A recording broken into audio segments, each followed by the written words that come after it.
What the heck? What the heck? Am I streaming? I trust I'm not streaming. Guess like I'm not. Looks like I'm not streaming yet. Must be on the way. Where's my restream? Dashboard.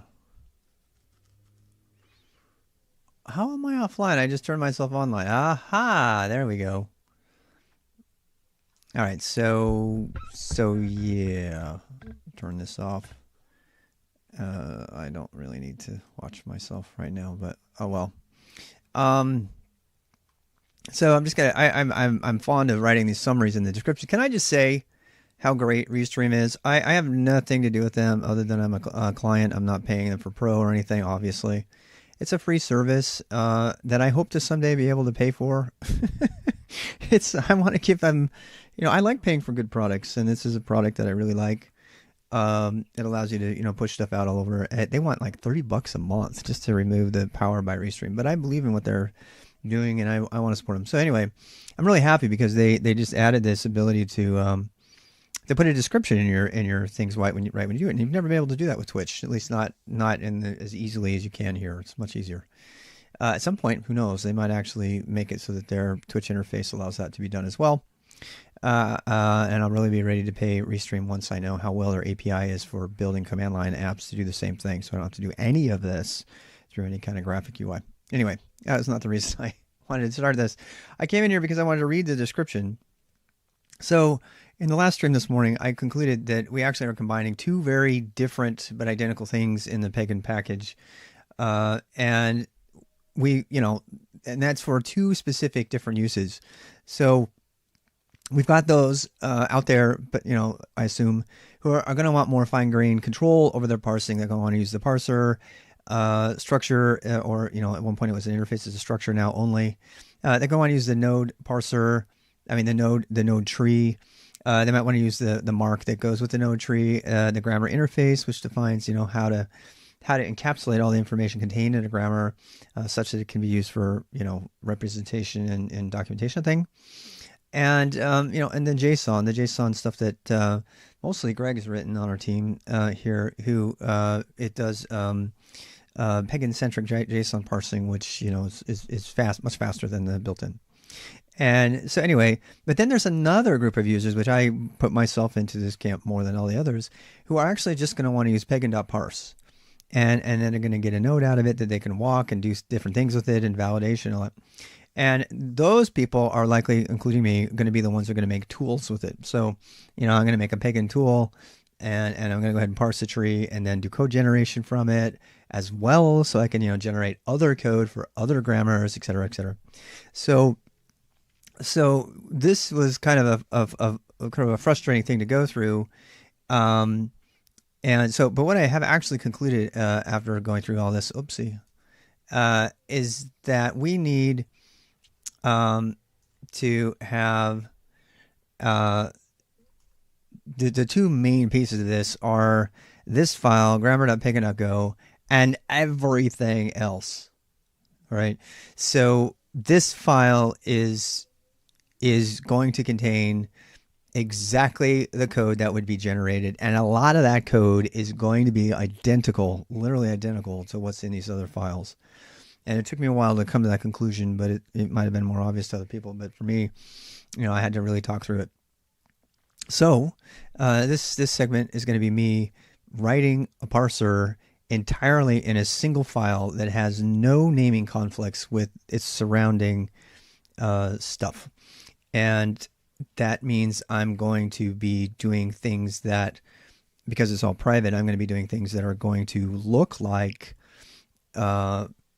they're gonna look like they're obfuscation, and I don't want to get too crazy with obfuscation as some other peg grammars do and make names that have no bearing in reality. But I am going to be doing things like with prefixes and stuff.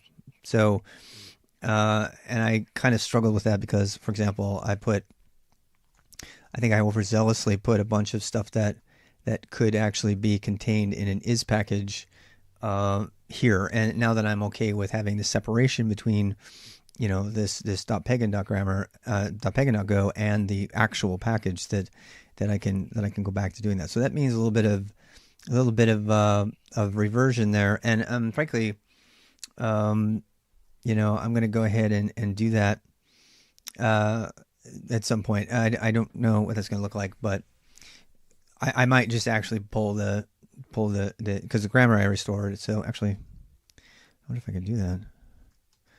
Can I just do it? No, that's what I thought. Let's see here.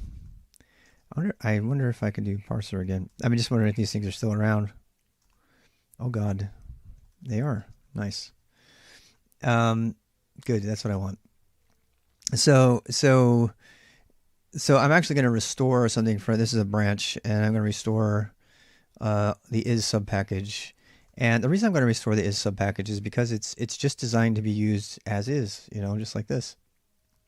And that's totally fine. I am not going to be using it. So if somebody just wants to use one of the functions, they can do that without pulling the whole thing in.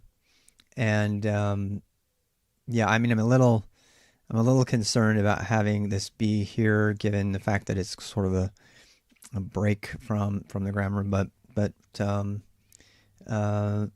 yeah, I don't mind that being there. This particular package, everybody sort of in agreement. This, oopsie, that's not. I'm sorry.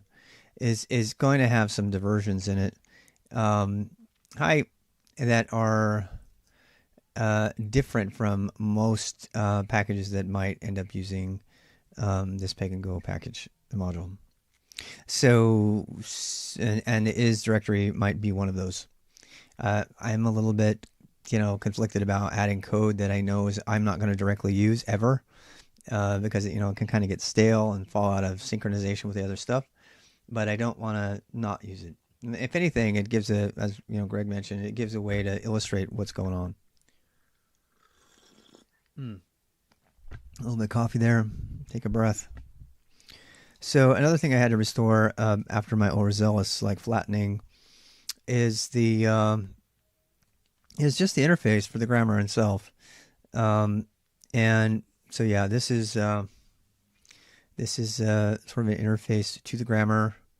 This interface will be fulfilled fully by grammar.pegn-go. And that includes a parse function. So, and I don't have that here right now. I don't think I need to add it actually. Oh, there it is, node parser. So the node parser interface is a different thing. These are node parsers. And yeah, that's not it. So, I don't think node parser gets picked up into everything else. I don't think.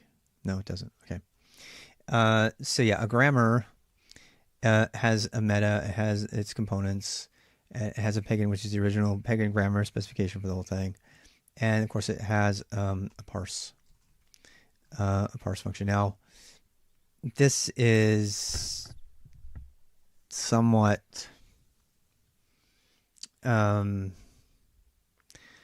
draconian. I almost don't want to say you have to have a parse function, because that forces people to decide what to call it. And I don't know, we might even back away from these interfaces a little bit later in this stream. I don't want to get distracted from my goal right now is to finish grammar.pegn-go and to write it as if it had been generated. And that's really, really paramount here. That means I'm not going to include anything in here that's not already used by everything here. I'm going to actually get rid of this and say a warning. This code is auto-generated. This file, let's see, is auto-generated. Any changes will be lost the next time it is generated. And I'm going to probably use Go generation comments for this at some point, but I don't want to do it right now. So yeah.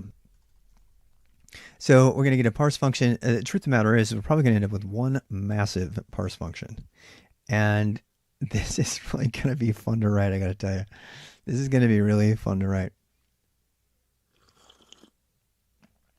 Because everything is already captured here. I'm actually shooting to have all of this just in a single parse function, which I was talking about doing before. The really basic thing about this is that, I was kind of on the fence about really highly optimizing this versus making a version that that's understandable and readable. Well, we can actually have both.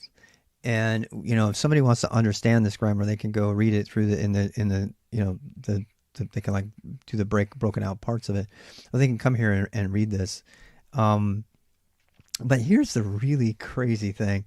I'm going to comment these out for now, but this is going to be one huge expect call, and that's it. That is literally it. And that realization came on me this morning. I was like, that is all we're talking about doing.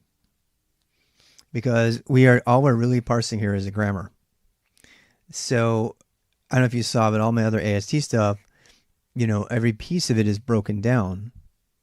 Well, every one of those pieces is broken down further, so I can just put them all here. And the only thing that has to be in here is the expect function. That's it. So yeah. And the thing that's really crazy about that is that I'm going to be able to test this. I seriously, this is it. It's going to be return, let's see, p.expect, and expect returns a mark. So yeah, and yeah, it's gonna the expect returns. Well, wait a second. Let me think about this.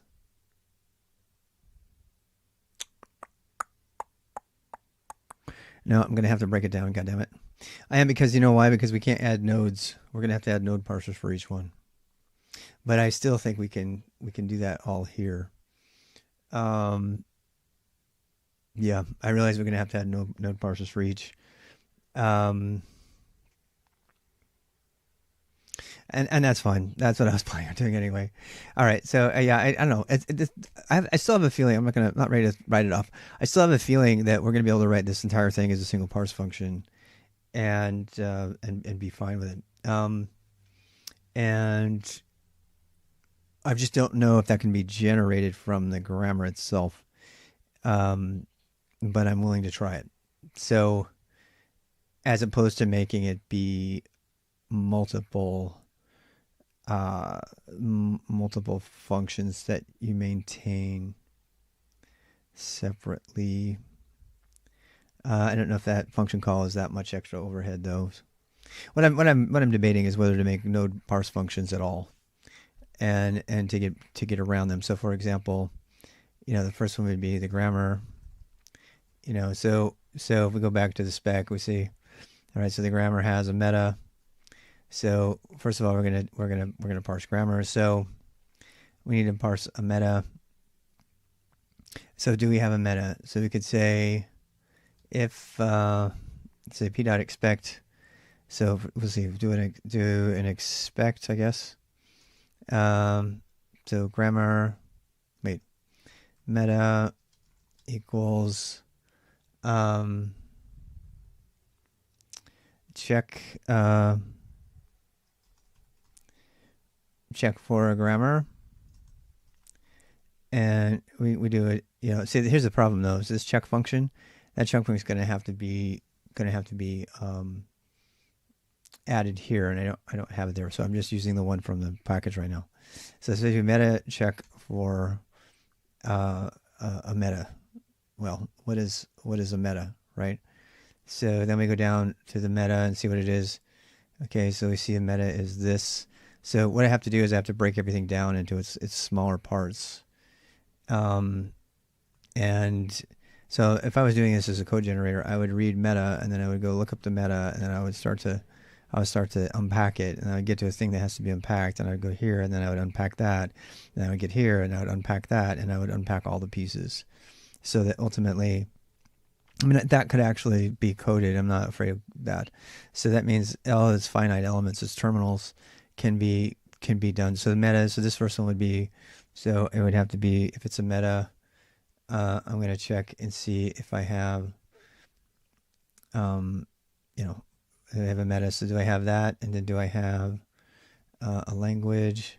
So the language would be lang. Well, what is lang? Lang goes to lang is an upper 2 to 12. So then I do upper 2 comma 12, and then I have, well, let's see, is that lang optional? Let's see. So nope, it was not. So lang is not optional. And then what? Then I back up and I go to the dash. And so again, I'm unpacking like I would if I were walking through the tree. And then I would go through this and say, okay, I have an optional here. So the optional means that I need to do this. I need to do optional, and then I say I have an optional dash. It's got to be a dash plus a lang extension. Gotta go look up what that is. So lang extension is a visible 1 through 20. Okay, so then we have, that's why we're going all the way. The lowest is classes are the lowest. Visible, and wait, so there we go. So we have an optional is a dash plus a visible 1 to 20. So actually no, it says a min max. Yeah, min max visible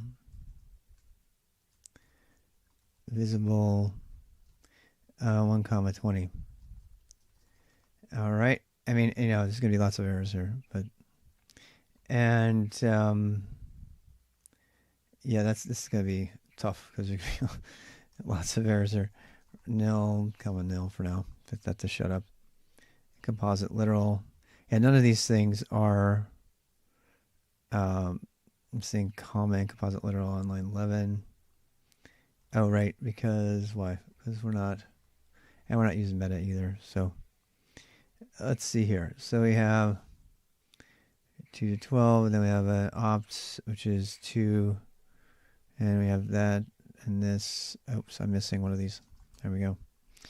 A link and root level on line column 9. 16. Where are you? Where are you? Oh, string, duh. So yeah. And declared but not found a star. 264. What the fuck? Oh, I must not have. Yeah, I did it wrong. All right, so we have. So we almost have the entire meta represented in this check. And then what? So this is where the syntax is going to get kind of interesting because I don't want to. I want to make it readable, but this is going to be generated. So what? And then we have. I mean, I could almost do this. I could say, all of your. I don't know. I mean, the generator is probably going to just cram them all together, to tell you the truth. And so, yeah, that'll be hard to discount. So we're still doing meta. So meta has a min-max of visibles. We already did that. And that ends up our lang. So, and the whole thing is optional. So we got that. And then we go back up and the rest of meta. So then we have a space and a colon. So a space and that. And so here's the hard part about this. So far in a language, we've had two things that were significant that didn't get captured in its node elements. So that's going to be kind of interesting. This is all very experimental, so that's why I'm doing this right now. And that's going to be interesting because this check is not going to capture anything that's significant. And I have no way.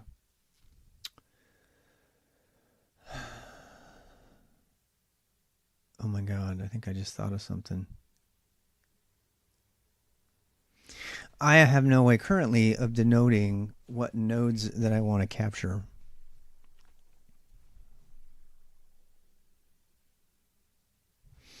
But I could actually create another pseudosyntax element that says, so like this lang is significant, right? So this upper. So I could say, I could put an n around it like that and say, okay, that I want a node out of that. And the lang of visible, I want a node out of that. But you know what? That's not good enough because we have to tell it what kind of node we want out of it.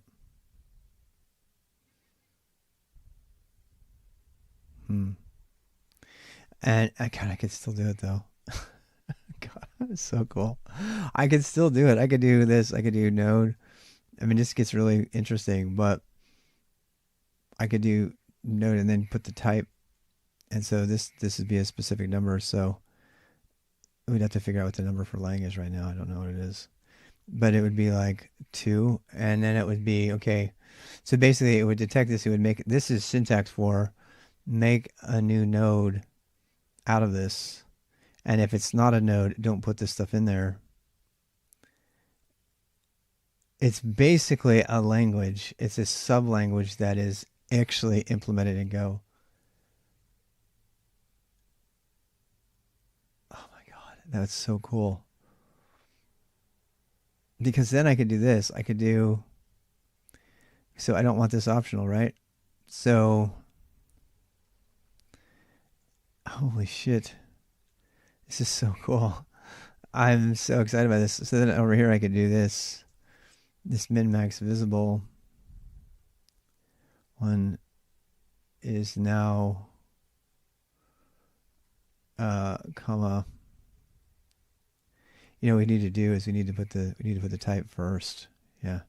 So you can say I want a type 3 and it is this.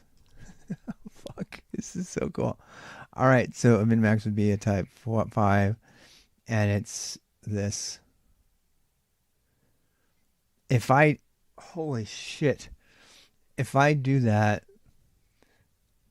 that can do all of the node generation in the parsing function.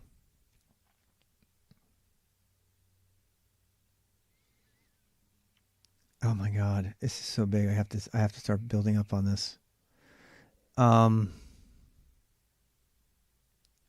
This is one of the reasons I wanted to do this, is because I wanted to ferret out some of the other options here. And that is one. So that actually fundamentally changes the expect thing syntax. And once again, if that works, we are now back to a direct translation of the grammar, which means if I do that, holy shit, I knew I was going to figure that part out eventually. So that means we change this to expect, and we change it to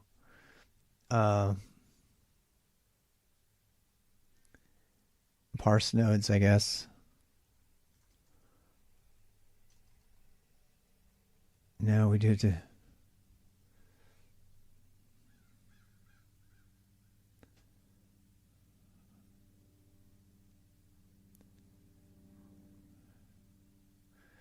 yeah.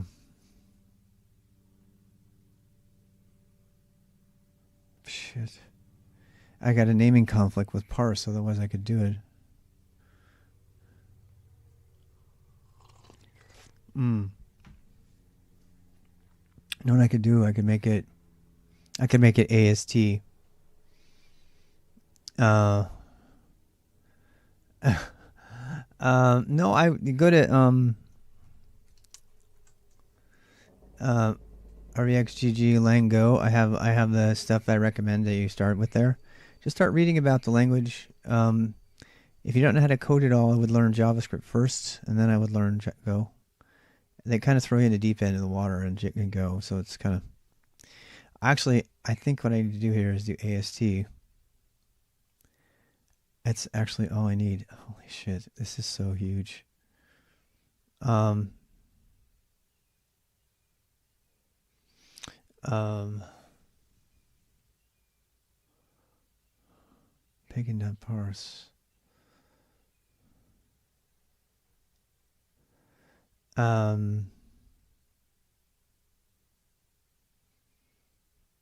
Let's see here. I'm trying to figure out the name for this thing. It's going to be so freaking cool. It's not expect. It's something better than that. I can translate this entire argument signature by writing some code right now and pass that entire thing. I could write the generator like in an hour. I'm going to actually try that. If I can get this syntax to opt to point, because this indicator is all I need to indicate that I want that thing to be parsed.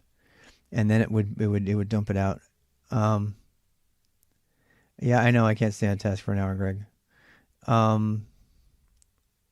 Mostly because I'm streaming. This is the same task, though. I just want you to know.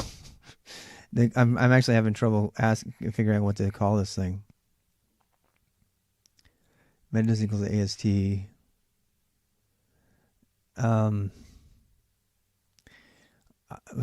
Maybe we call it parse AST. That's probably it. And then instead of calling this expect parameter signature, we could call it something else. I don't know. Because now it's got more stuff coming out of it. You know what I'm saying? Now it's got a node tree. It will be. So this is, I'm totally rethinking this now. And I'm so glad. So the problem with the check and expect function is that it doesn't generate any nodes. No nodes come out of it. So you have to do all of that intermediate coding to grab the children out of it.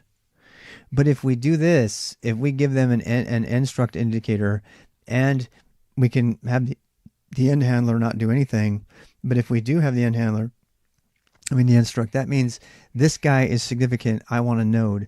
And now we have a direct way to translate significant or insignificant for an identifier. So all of this stuff that gets rendered as expect parameter arguments can now be wrapped in an end saying it's significant, which then triggers the underlying algorithm to emit a node for that thing, which destroys all of that AST code I had to write. None of it is needed. It's not needed anymore because the resulting call to this one function gives us the entire AST. All of it. So, yeah, that's just insane. So yeah, we do have to have something that we're parsing from. So yeah, and we have to have our parser. So our parser would be p.ast from this.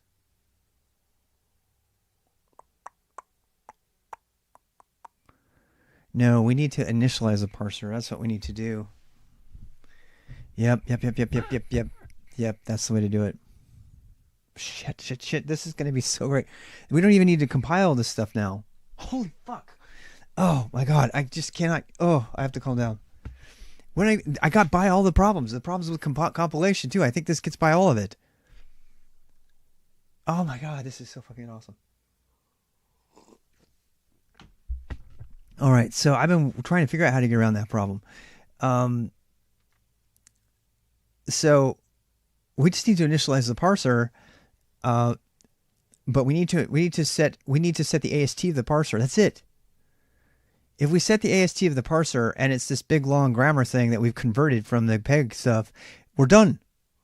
Then we just need to do parser p.parse. We're done. The whole thing is done, and now the parser can be reinitialized depending on the grammar specific. Oh my fucking God! What?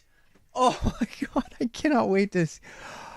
Oh, I have to take a lap. That is like so fucking cool. Oh, we have to make this happen. Okay, we have to make this happen.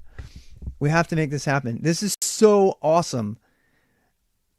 Okay, Greg, if you want to do something right now, if you, I mean, anybody, if you want to write the translator, so yeah, so we should probably prototype. We should probably prototype the new addition to the syntax for the parameter expansion. This non-syntax, which is just an argument thing using structs, and but then all we need to do is we need to make a converter. So what we do is we convert a pagan grammar that you're walking the tree of, right? And you're converting that into this notation. If you convert it into that notation, you can pass it directly to the parser and you're done. You don't need to code any of the other shit. We don't need to generate anything else. The only thing we need to generate is this and a little bit of scaffolding for it to work, and of course the functions that it calls. That's it. The thing that's so cool about that is that well, let me think here. How are we going to communicate all the errors and stuff that go for the particular class types? The pagan grammar.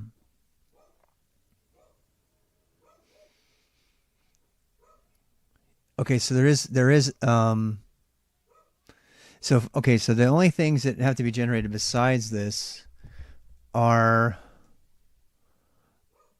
the classes. The class structs have to be created. And what this keeps coming back to is that really the only thing that we would ever communicate about not being parsable is something that comes down to being either a string or a token at the end of the day.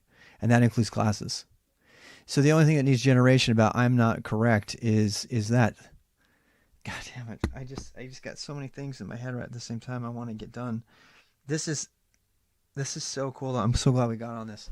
All right, I should have started thinking about generation much early on, but this is so ideal. I cannot even deal with this.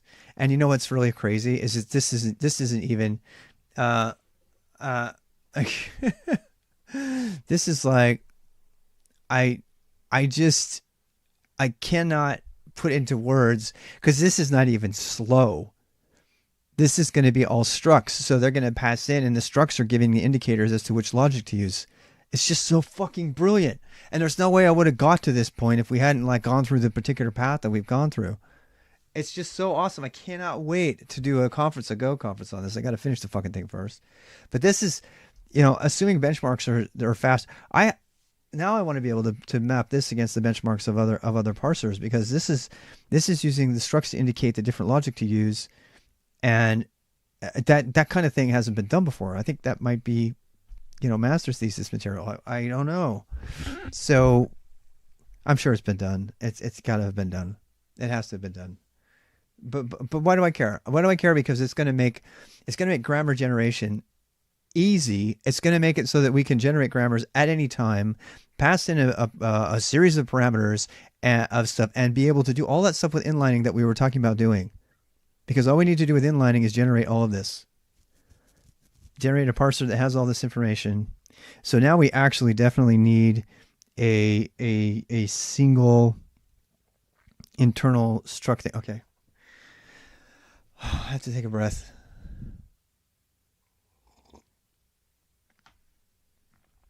All right, so probably the best thing we need to do before we explore this option, what we need to do now is there is another here. Can I stash? How can I do that? Can I go back to the other branch real quick and stash this stuff? I probably can. I don't do stash very much. Do you do stash, Craig? I don't want to lose all these changes, but I also don't want to switch.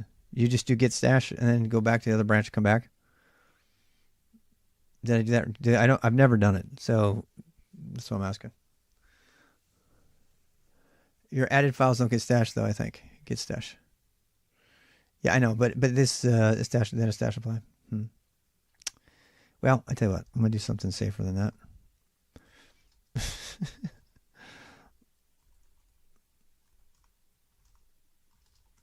I know it's messy. Just do a commit to this branch. It is a separate branch. That was the whole point, right? So, I mean, I hear what you're saying. You know.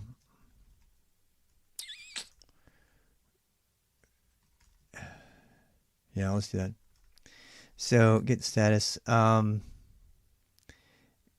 it's just, well, no, I'm going to go ahead and do that. So, git add dash a dot. Oops. Git commit.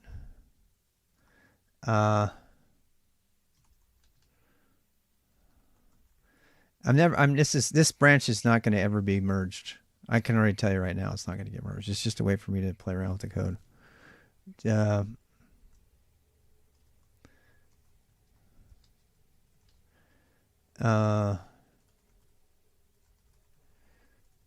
And because otherwise I would make a meaningful commit message, right?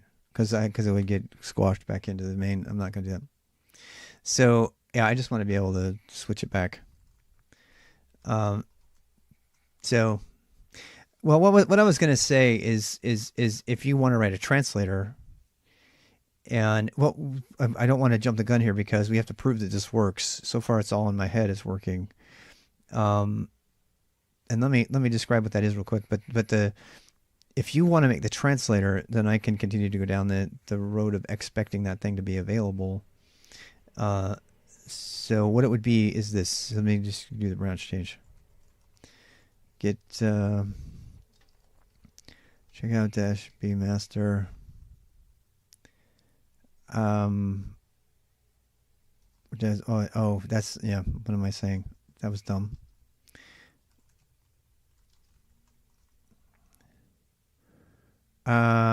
Check out master. Duh. Yeah. All right. So back to as we were. This is our working version. Thank God. And this is fundamentally, in order for us to go down this path, we have to prove one thing. We have to prove that we can make a new replacement for the expect functions. Okay, so the expect method. So, oh, right, I gave it its little name now. And so this has to be, we have to create a new thing. We have to make, instead of expect, which we can still use, we need to make a parser. We probably have to redo the parser, frankly. But we need to do a parser that has like get AST or AST or nodes from or, you know what I'm saying? It's like, so first of all, we're already assuming that this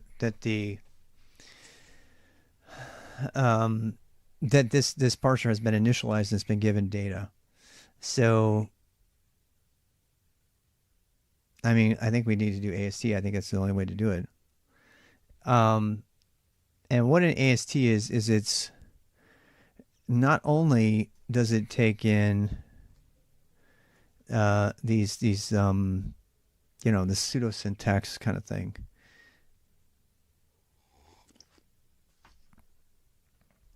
I don't know what to call it.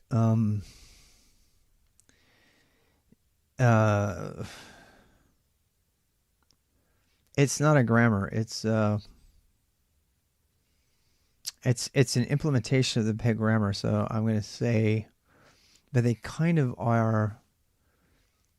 I mean, I don't even know what to call them. What are those little things? They're not tokens. They're operators, really. They're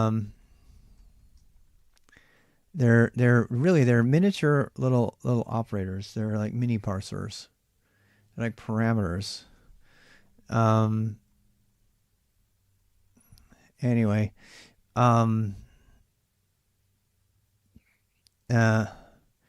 these things. So I have to go get the other one again, but they are the knots. This kind of stuff is min-max, right? What is min-max? What is that thing? They're kind of hints. They're not hints and they're not operators. They are the parameters that are passed to the logic. The problem is that we've disconnected the logic from their parameters. So I think it's a parse param. That's what it is. I mean, parse param or something. I mean, I'm just going to put parameter, or I don't know, parameter argument A. Let's just use A. I don't care. Anyway, the point is this is now returning. This is where the magic comes. So rather than returning a mark in the stream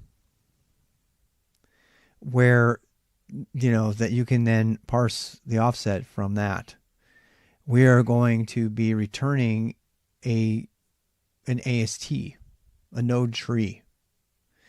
And instead of that means we're going to be doing the parsing. And that requires a specific type of syntax effect. By doing this, we may actually indirectly turn off the need to use expect at all. But that's fine. We can just keep using it if someone doesn't want that level of power. They might not want that much magic going on. So anyway, we have this. We were going to return a pointer to a node, and this is the top level of the tree. All right. So this would be the top. We get a node, which is the top of a node tree, and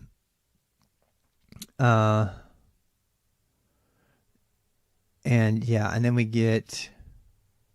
I mean, I almost want to say parse AST, something like that. And then we get a node.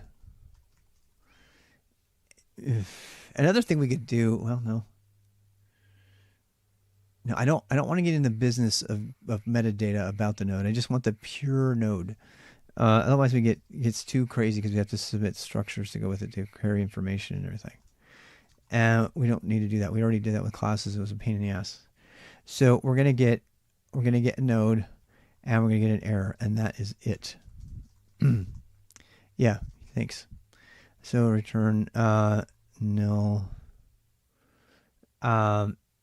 And then, something.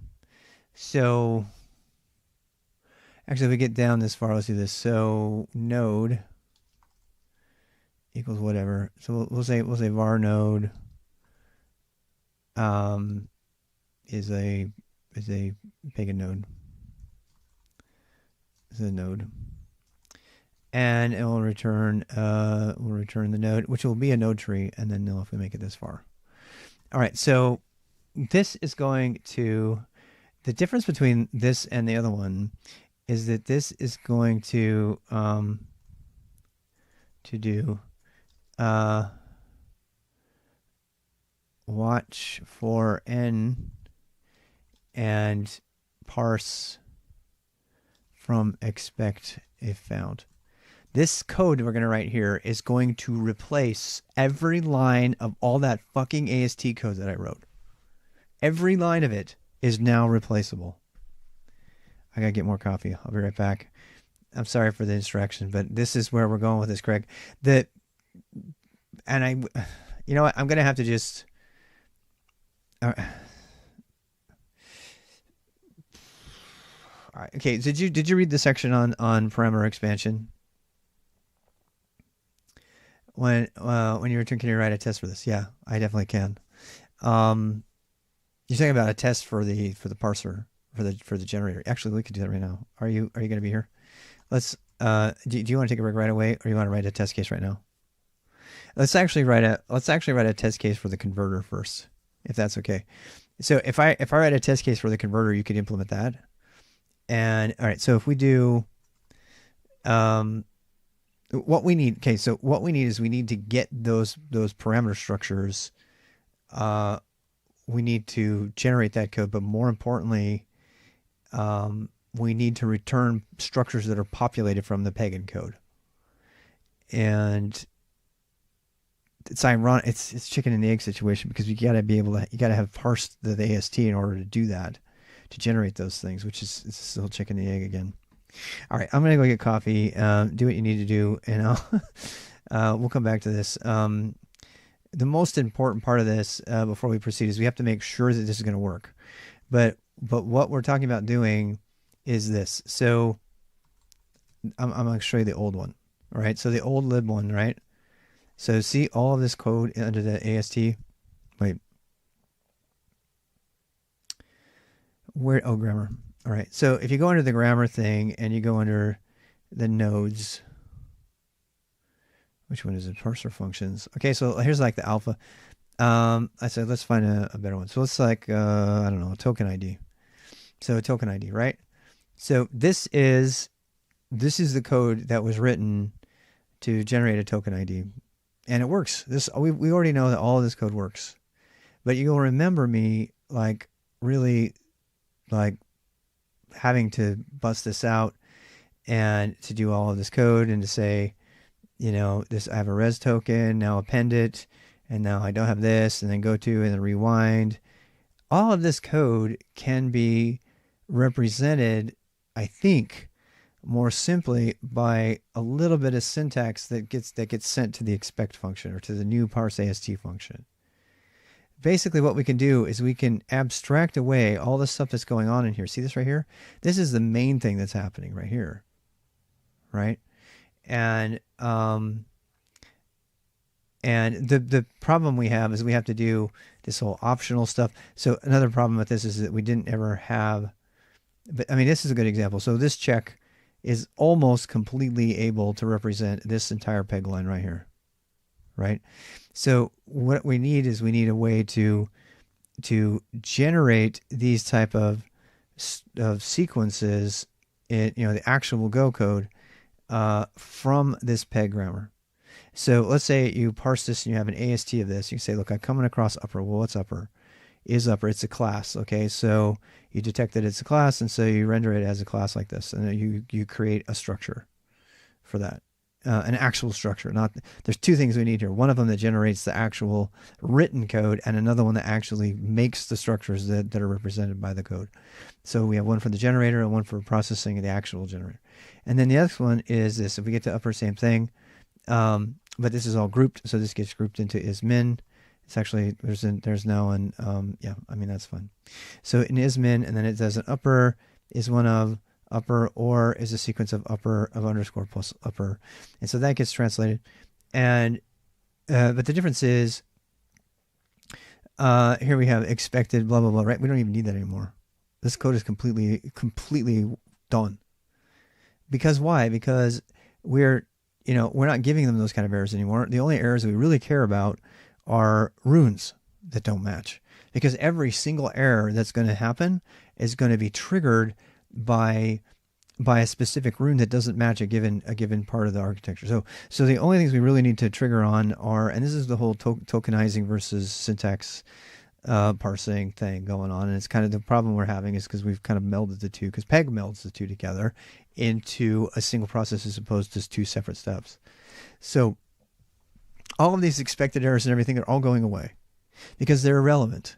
They're now, there's no way you would ever say this error detected, because the error you're going to get is going to be one of the more fancy ones that's now in the expected. Rather than using check, you're going to say, hey, look, well, there was a character here that wasn't an upper, so the error is going to be it's not an upper. And up until this point, we have been using this expected method to say, okay, while parsing a blah blah blah, I had this problem. And that's what the expected function is right now. But we're going to be able to encapsulate that into one massive one that says, while I was parsing a node, and this is where you saw me doing that syntax like this, right?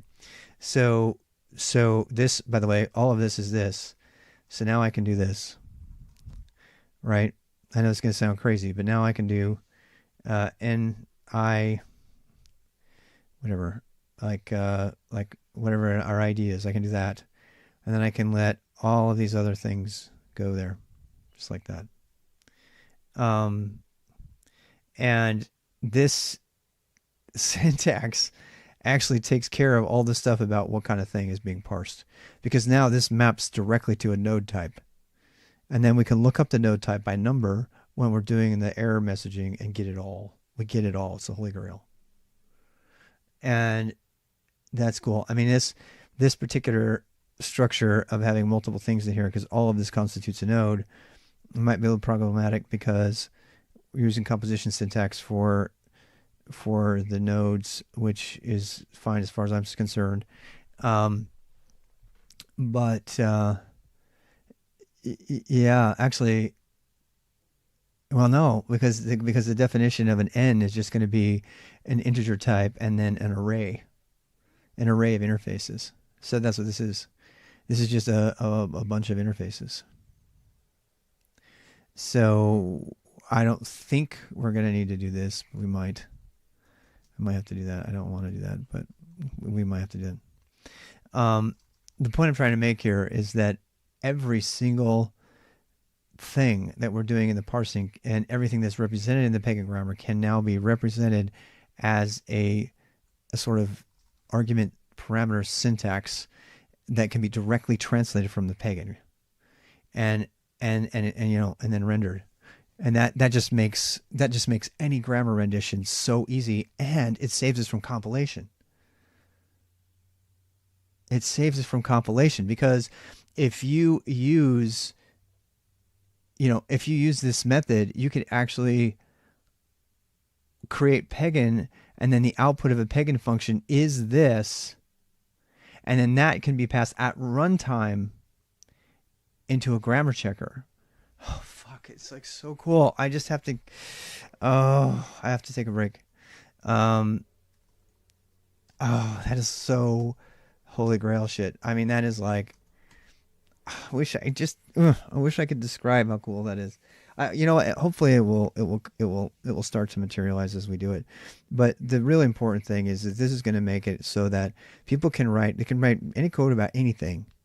They'll be able to write pegn as a constant inside of their code, and they'll be able to pass that to a function along with the data and get the error message that their code doesn't match it or not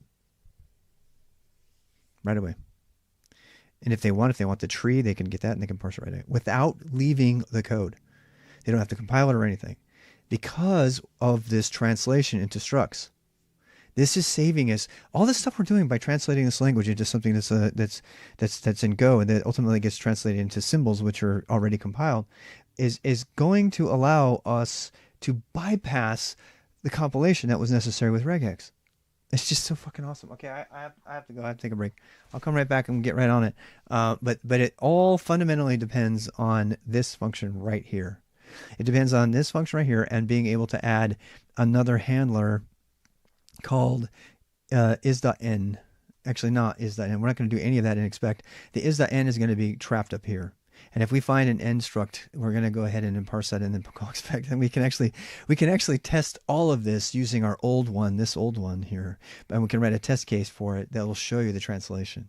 And once that's done, we just have to copy that code over into the auto-generated .pegn.go files, and we're good to go. And then, I mean, in fact,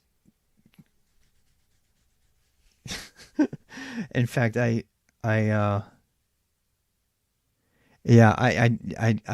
can't wait. Okay, I'll back.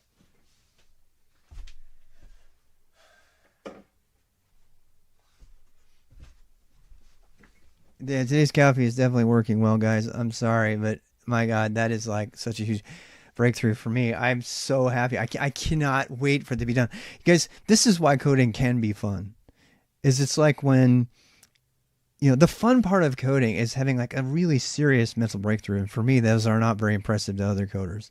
I mean, let's just be real. There's like other computer scientists be like, oh, okay, you're just figuring it out now.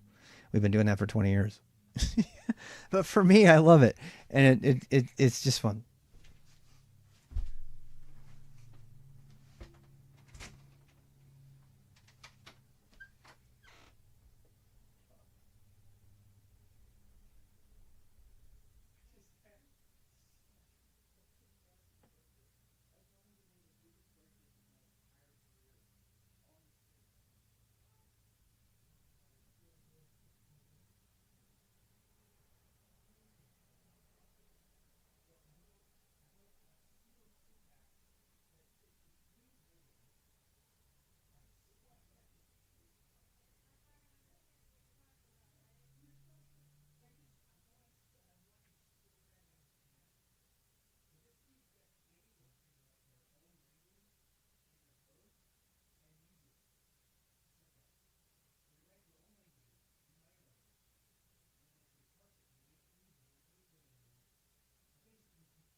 I kind of think I figured this out.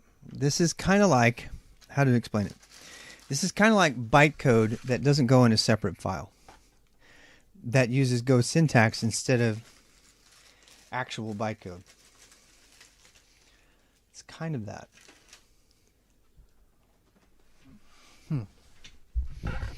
All right. I'm sorry. I'm eating. I should probably turn my thing off.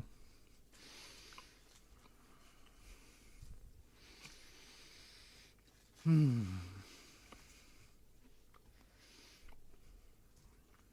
right, I'm just going to code here for a bit. I'm going to stop talking and just write code. Because I'm eating. If you have questions, let me know.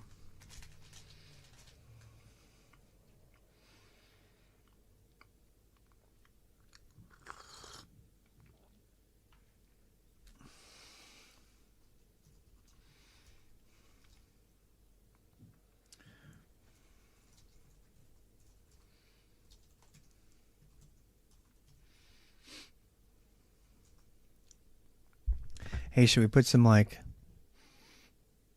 Yeah, maybe I'm going to put some music on, which I don't think is going to get me dinged. Just a little bit of music, just to calm down. I'm really psyched up.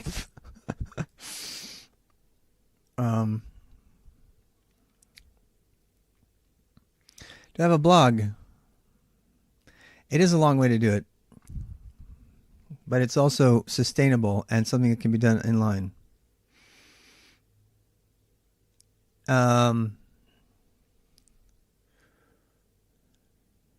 Yeah. You know what? That's why I like it. I like it because it's like pseudo compilation. So I'm going to show you. If you don't like it, that's cool. That's the glory of it. You can do it whatever way you want.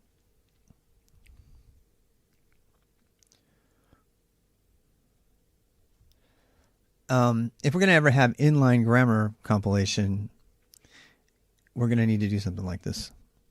Because we have to create it. It's basically the tokenizing part. I do have a blog, but my blog is lame. Just rtbx.gg or pegn.dev. I probably should put that in the thing. Here, let me put it here.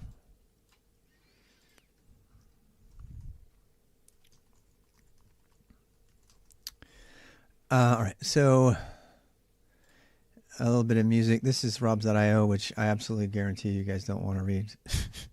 It's just my personal random masturbatory. It's called rants, just makes me feel good.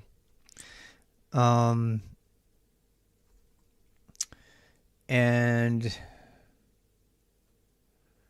yeah.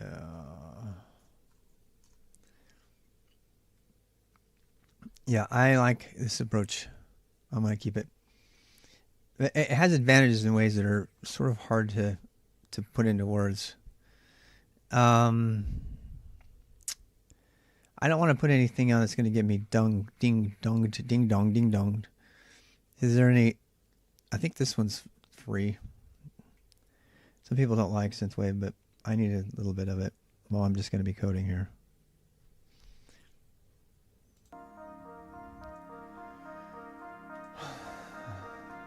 All right. Hi, Viable. Viable, some of the ground... Welcome back, by the way, my friend that I love to beat up for no reason. I still really appreciate everything. What's that? Oh, did you find some of that stuff? Good job. If you... Oh, music. Yeah, you're like the king of music picks. Battlestar Galactica. I love this. It's gonna get me YouTube blocked, right? I love this. Thank you so much for finding this.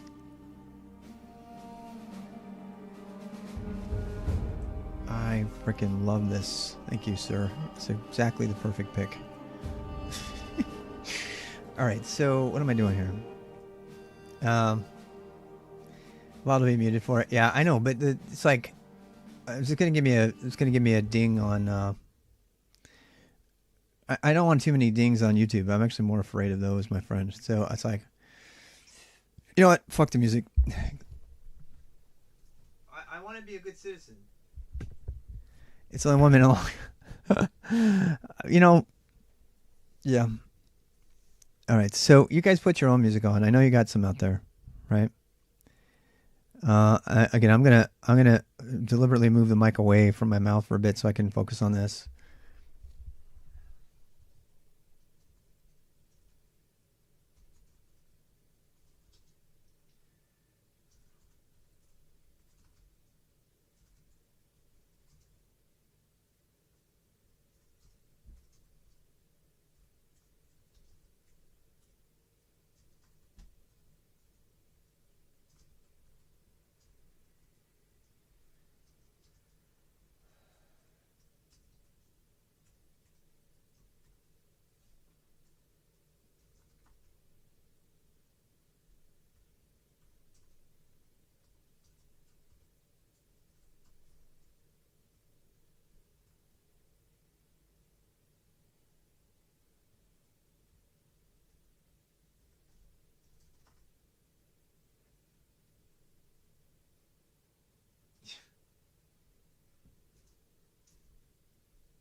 I think it's a great idea. I want to do that for a very long time. Um, you figure that out, man. Let me know. You're the king of that kind of thing.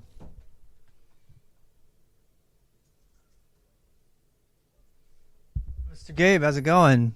Good to hear from you. I was just bragging about you the other day. What if I told you I want to go into computer engineering? At 52, I want to totally change my career.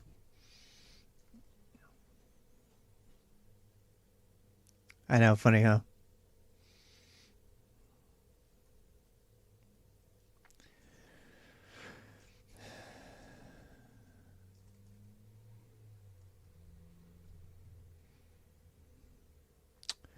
Do do do do do do do do.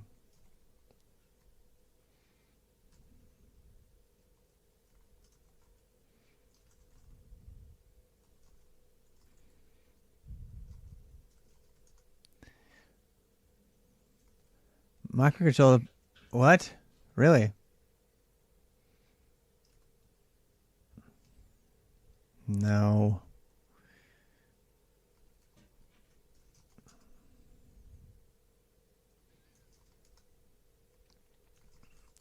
So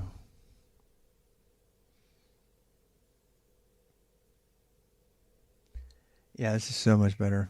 This is so much better. I know our YouTubers are thinking this is a long way. I think the advantages of this, which are really hard to describe until you can see it, are not going to manifest themselves until you start to see how flexible this makes this grammar able to be included in languages. No, it's a rune. No, it's a rune in this case. It's just one character. So I made it a rune on purpose. So we have at least a different type. So I don't even know if that syntax is possible. So we're going to find out here in a bit.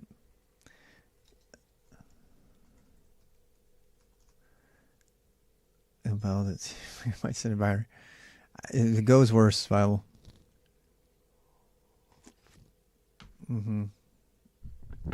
I know it's because of its runtime. Same with Go. Go is way worse. Yeah, it has to. That's mostly 20 megs. Yeah, it's in Rust. It's almost all the LLVM. That's why, because it uses the LLVM, which I think is liability. I think Anyway, doesn't matter what I think.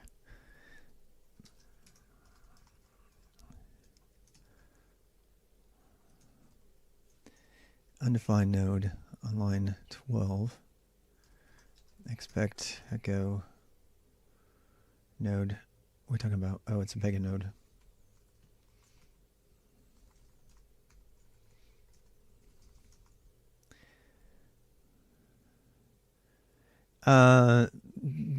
Yes. It's unfinished, but if you want to go find it, it's yeah, if you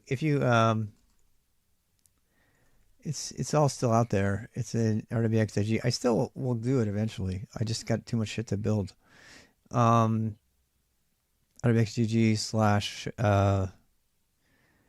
/ readme. Every single thing I did for all that is out there. If you're going to learn Go, though, this is hands down my best recommendation right now. And it's a revision to my previous recommendations. Read the fucking manual. There you go. And I'm not talking about my manual.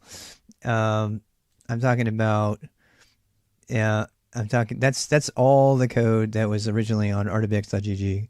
Some of it's not available directly. If you know the URL, how to figure out the URLs, you can go look at them directly. If you want to learn Go, though, my official recommendation is read the language spec, do tour of Go, do how to write Go code, and how effective Go. These are all officially supported by the Go project. And then you can go ahead, if you want, you can supplement it with your own language challenges and implement these kind of things in Go. So that's just a quick summary. Those of you who are just joining for whatever reason want to learn Go, which I recommend. Has zero comeback to what? The RWX readme? Please tell me it works. Yeah, there we go.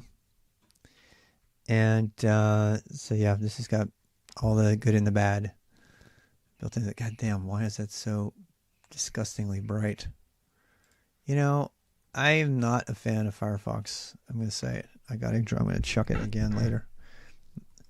Overview of Go. I don't think I have an overview, and I don't remember. Why do you think I'm making the knowledge so I can search my own fucking knowledge base? I have no idea. I'm not even exaggerating. So here's all the stuff to the word Go in it. And the Golang games are good. Vim plugins Go. Sorry, nope. Lango, safe types, Lango. So I don't know. Look in Lang Go. I did a review of the head first one. There it is. Head first Go, chapter 1. Not Go. I meant the ground zero. G0 CT stuff. Yeah, man. I don't know if we ever. You're talking about the beginner boost to the ground zero cert. We did another thing with the ground zero cert too. Let me see if I can find that. Yeah, I'm really gonna do this. Oh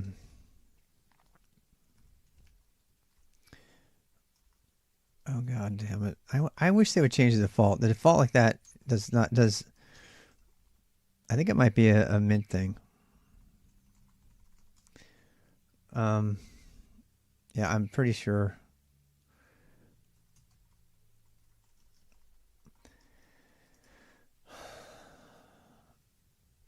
G0, yeah. There we go. It's under ancient.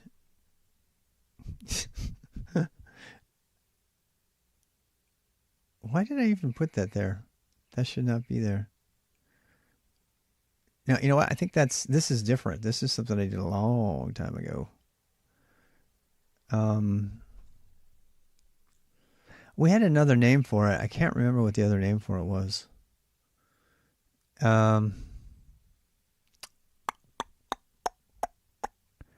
Yeah, I don't know, man. I'm just gonna have to tell you to go look through the sludge through the thing. This is why we need the fucking KnowledgeNet search base, and I have it. You know what? It really sucks. Is I actually have a working shell script somewhere that does all this, and I can't find it.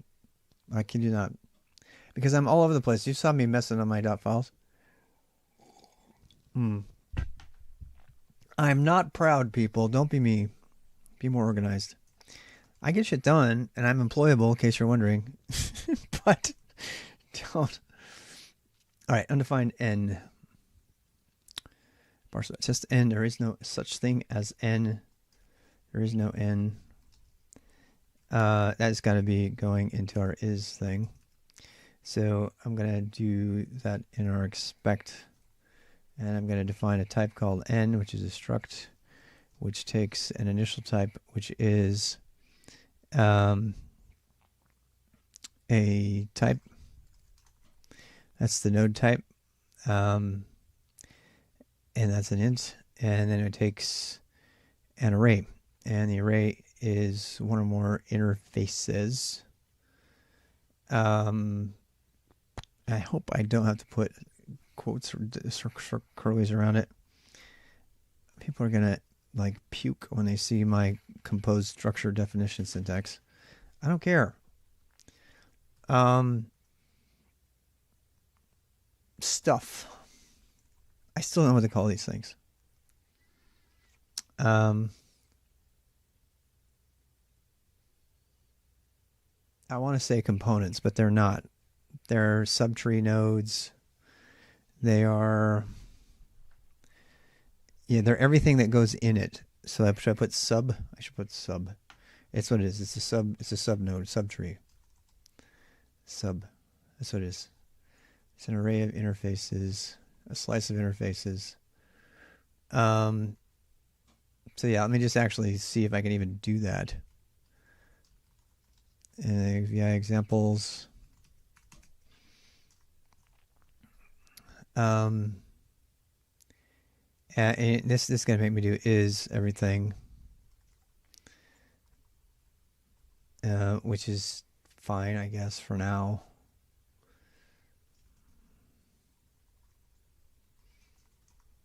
I mean, I should probably do is node.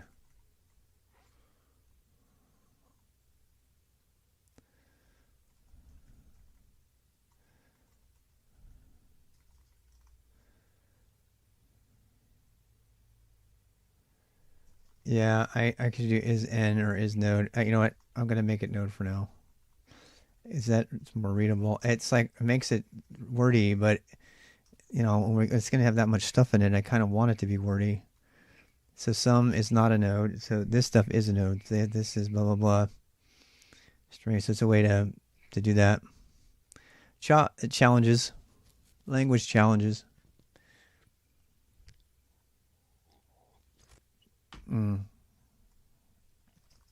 Cannot use thing type string as type interface and field value. I was afraid of that. Fuck.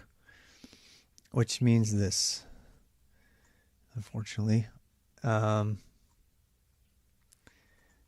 mean, I'm willing to do that, but I didn't want to do that. That one's fine. God damn it. It's going to make me do this.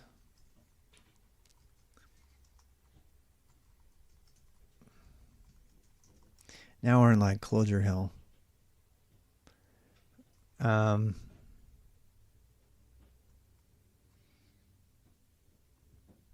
Line 50. So actually, you know what I like about this? This is actually arguing for doing this on separate lines. So you can see where the errors are. Yeah, I'm liking this. Okay. So sum is node string. We'll indent u thing. That's not a. Wait a second.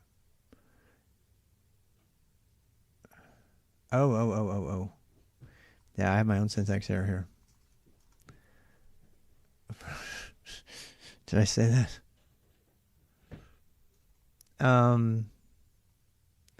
Is node string is node plus. Yeah, I was trying to make the whole thing a node. That's what's going on here. So we have string. Okay, so we have a string, and then we have an is node that's a string, and then we have an is node that's a plus. Then we have an is node that's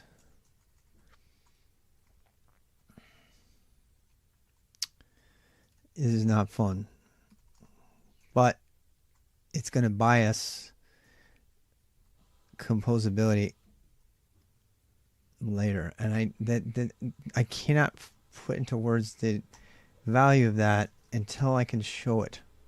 I have to be able to demonstrate that. You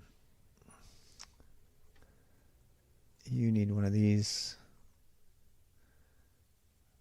and you don't go here yet. So let's see, expected output found parentheses. 261. Yep, you need one of these. This all can be auto-generated, so that's why this is okay. These structures are going to be auto-generated, and that's why it's okay.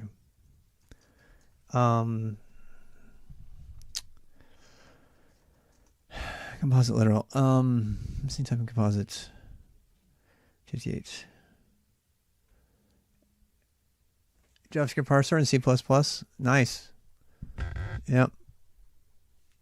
Sounds like he's doing some fun things. I like that we're able to get people writing parsers and stuff like that. And they're practicing and learning these different sorts of things to do and having fun. I like to believe that some of the stuff I do influences his decision, what he does on his stream. In my fantasy world. Same with pegn-go, of course. But I know I do on that. So, yeah, parsers are fun, man. C++ is a bitch. The fact that he picked C++, just, yeah. I will not code C++ in my life by choice ever again.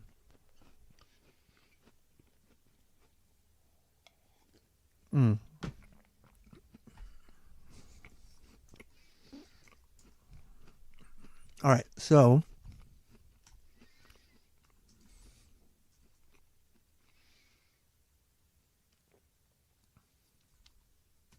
I mean, this should work. Let's just try this one first. Missing type in composite literal. What does that mean? Oh, are you fucking kidding me? Am I going to actually have to do this? Oh, man. This isn't going to work. I mean, it'll work. It's just going to be a pain in the ass. I was afraid of that. Yep, there you go. So, how can I get around that? What we need to do is we need to give some sort of hint in the grammar that the thing to come is a node of particular type even. And obviously I'm going to need to change that from I can't have an interface. So it's got to be a singular thing. And yeah. I mean, it's either this or we just do a group. I'm tempted to like change it. I'm glad we're doing this. So rather than have this sub be an interface, I probably have to have it be a single interface, which means it could be an array. And that's totally fine, right? So I should be able to do this. I should be able to do this. And I should be able to do this. The problem is I need to be able to provide a collection that'll work. So that gets a little tricky. So if I have, it's like this string, let's like break it up actually. We should be able to do it like that, and it should still work. And that's not going to work because there's too many values. So if I do that, then I have to do this, right? I don't even think this is going to work. I can say, oh, that's an array of strings. So you see what I'm saying? I'm going to have to declare it and say, it's a string.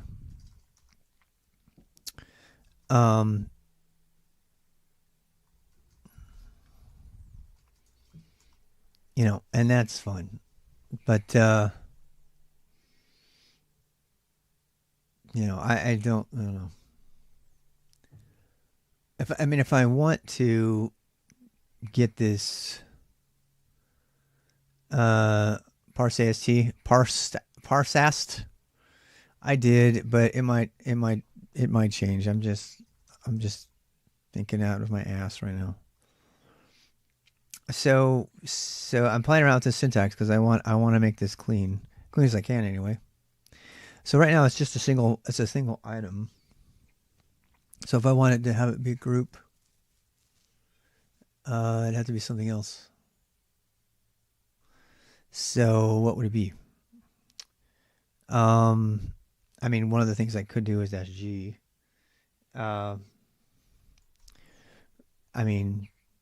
I could do is that a, and I can make this n. I can like create my own syntax kind of, and that's fine. And the other thing that's cool about this is that this is all being implemented. Once it's implemented in the language, I'll just be able to do this. I'll be able to do n, and then in the parser routine, it can be like that. And then I get a nice, easy to read and maintain syntax, which is what you want in the output in the generated.pegn-go file. These structs and things will be included as a part of these like helper structs will be included as a part of the grammar, so I will be able to use them that way. In the example code, I can't because I'm just testing right now. So we got the pegn stuff in front. Intermediate Rob language, yeah. And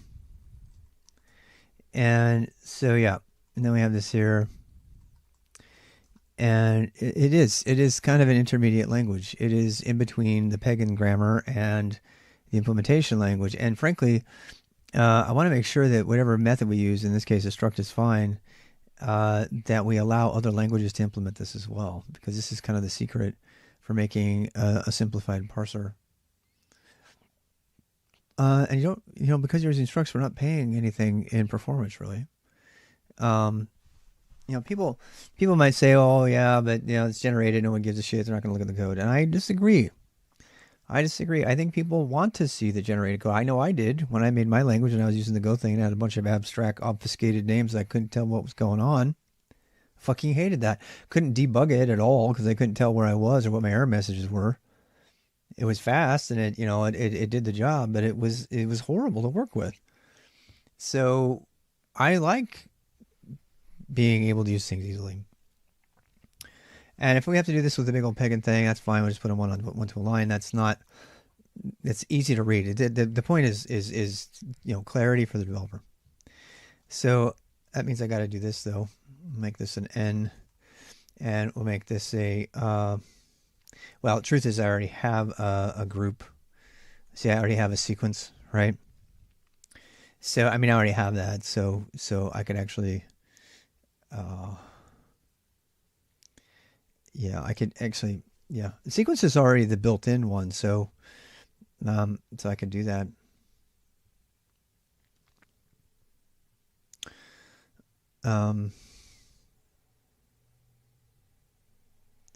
Yeah, yeah. I mean, you know what?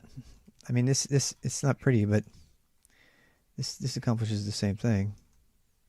SEQ is the same as anything else. So this just says, okay, I got a node that I care about, a node that I care about here.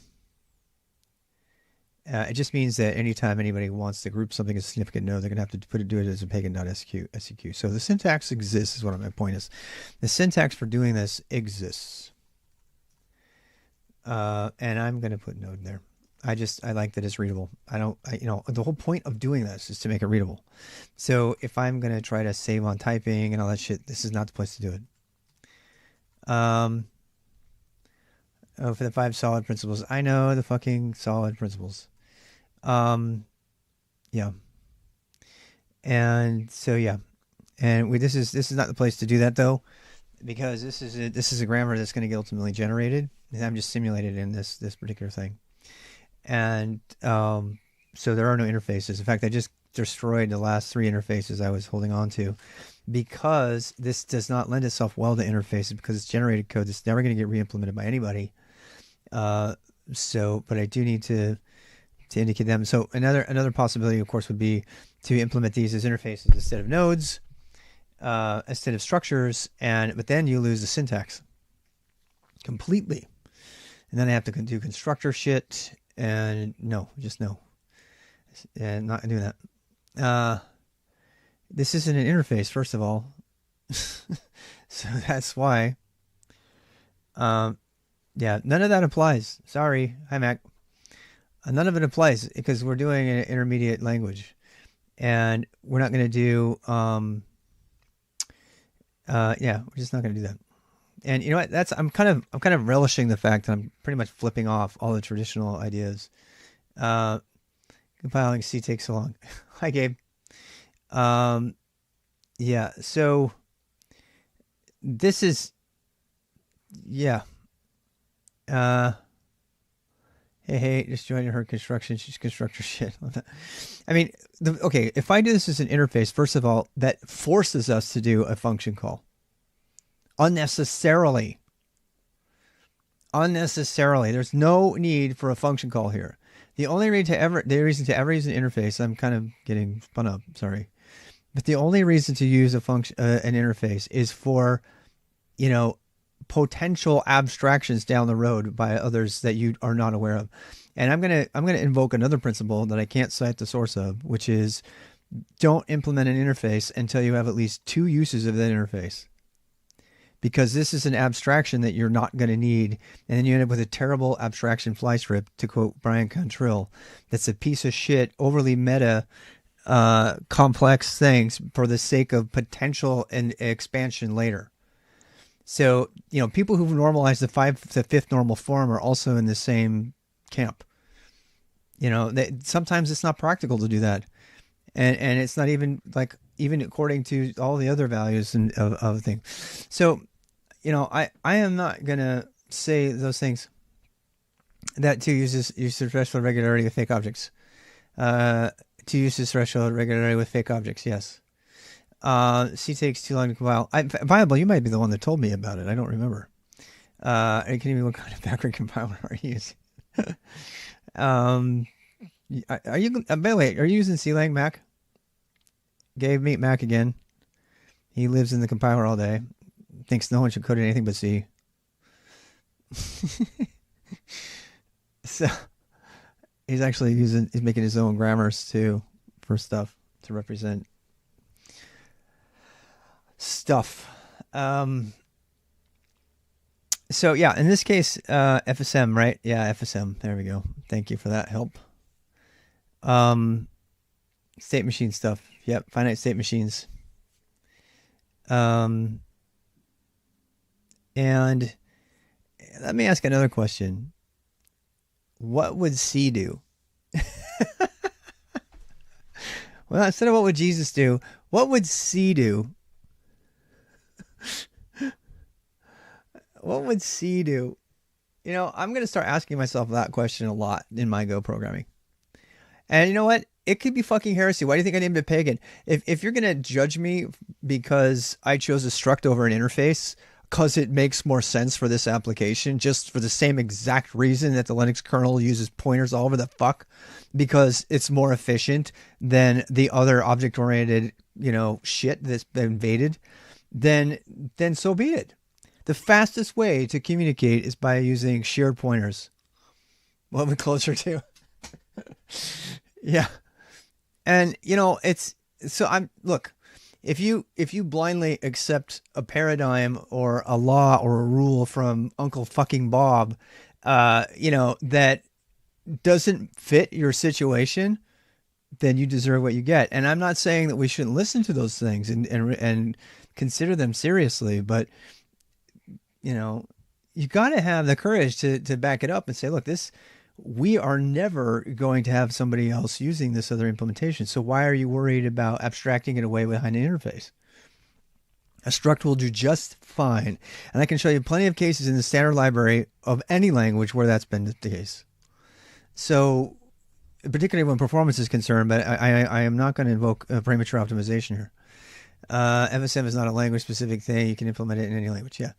Asking default function, is there anything to go that can mark functions as purely automatically realize them in parallel? I wish there were. The truth is, I don't know at the low level. You're talking about zero cost abstraction stuff like Rust has, right? And was the way to go? Yeah. You think an AST is best done in OOP for FP paradigm? This isn't functional programming. So this actually, the crazy thing is that this actually, the path that we're taking is creating Lisp or Clojure the way things are going. Which, by the way, were you the one? Somebody told me that Lisp actually, or Clojure or Lisp, I can't remember which one. Clojure or Scala or Lisp, one of those functional ones, actually came into being because it was a project where they were writing an AST, and that's why there's so many parentheses. And so, yeah, they were writing a way to capture an AST, and it turned out to be a language. And I've come very close to that on occasion in here because it's just, you keep abstracting language. Now, I'm not against abstraction. Obviously, I'm using it here. In fact, there was a person on YouTube giving me shit about it in a nice way. It's like, dude, this is way too complicated. Don't do that.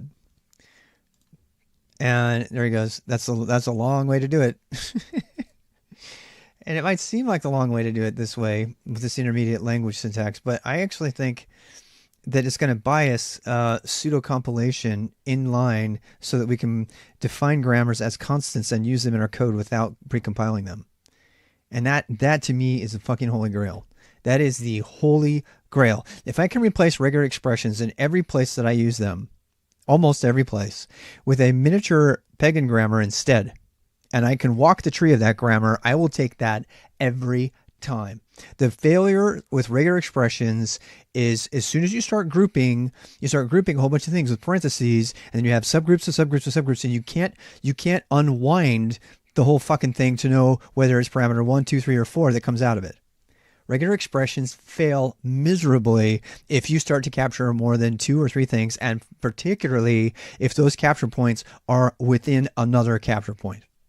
You can't remember what it looks like. You don't even know the tree you made. So as soon as you get to that kind of level, you want inline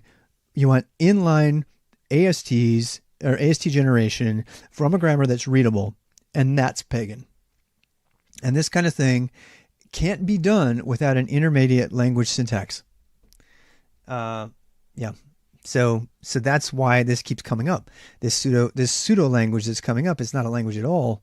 This is actually what's going to be represented by parsing a constant grammar into a thing, and it will generate these structs, and then these structs can be then processed when they're compared against a particular, like a string of data, that's being considered. So, and the other thing too about this whole thing is that you guys are talking finite state machines. There is no finite automata in this. This is all doing things that will make some computer science people absolutely like just squirmish at it, because it's so squeamish, because it's actually saying, fuck you and your finite automata. I can only look at one thing ahead. I'm going to assume I have the ability to look at the entire data, and I can do infinite look ahead and look behind. And that is a fundamental peg tenet of the paper that he wrote. We have modern computers. We have memory. We are fine with limiting the amount of data that we're reading. And so fuck your finite state machine. I am going to use everything I can see, and I'm going to have markers in that data going back and forth as much as I want with very, very, very low cost, because they're all just pointers to a position in the memory. And that assumption has enabled all kinds of thinking about how we're doing our parsing and stuff that was never allowed under traditional computer science parsers. In fact, to this day, they're still not taught because it's so heretical. Why do you think I called it pagan? It's very heretical to say, oh yeah, you got all the memory you need.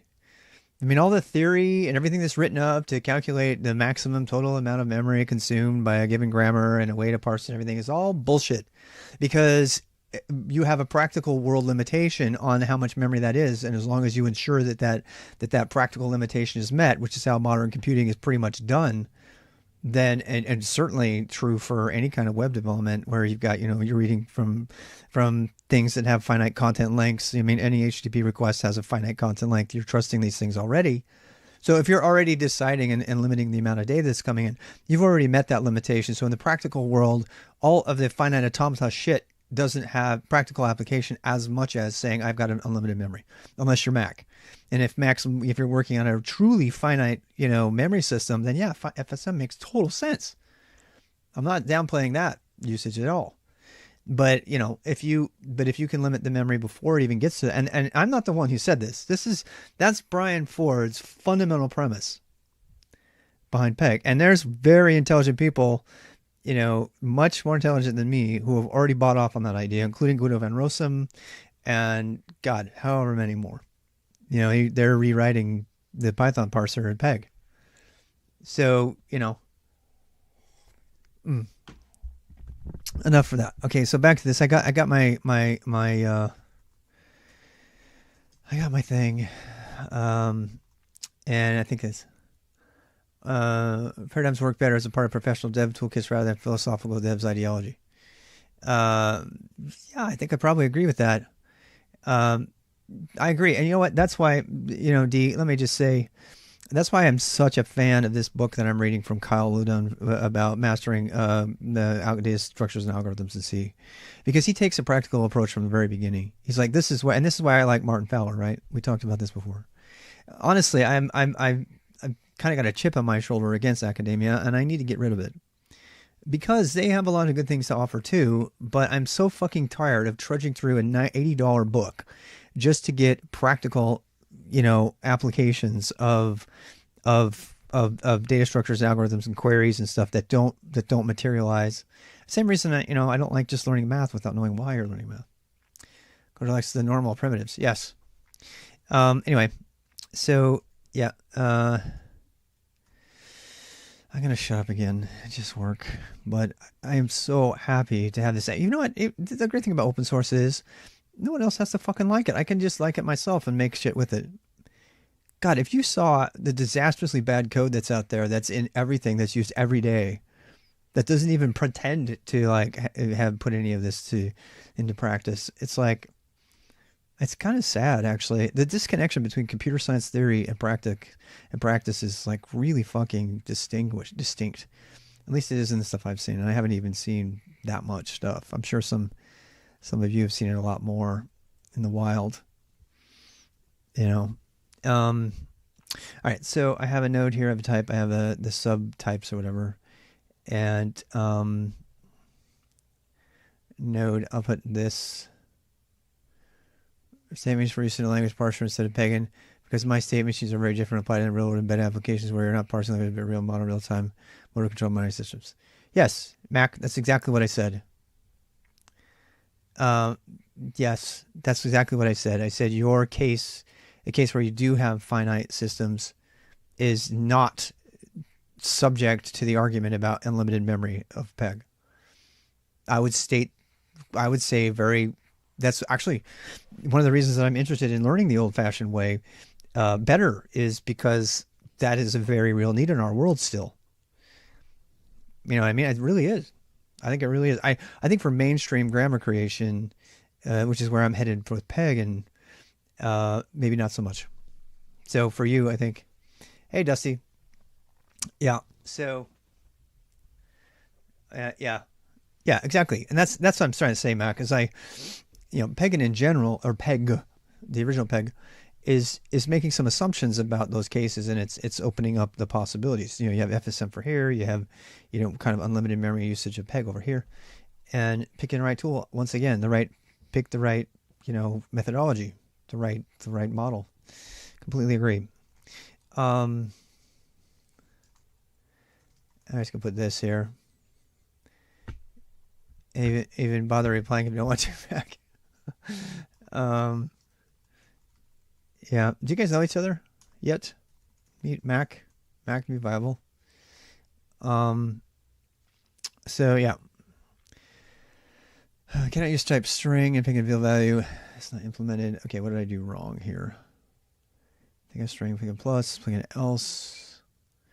258 line 3. Let's see. Do you guys not like the parse AST name? Should I just call it AST? Should I call it past? Yeah, even though PEG works can be modeled by static. Yes, it actually is modeled by a static state machine in the paper, Mac. They use traditional means to show how it can be modeled as a static state machine. Ross Rocket and Diesel back in. Don't know. A Greg and distraction, exactly. Name it later. Yep, god damn it. AST parse. No, because we have to have the P in there. We also have grammar.parse already. So this is the difference between this one is this is I already have a parse which does not parse. I mean, the current parse method is returning a string from the given position in the thing. It doesn't take an AST of any kind. And yeah, I mean, I don't know. You know what? I'm just gonna leave it the way it is for now. I can change it later. I really want to get on with this. How to do this in C? Elements in a list. I don't know. That's what we're going to figure out.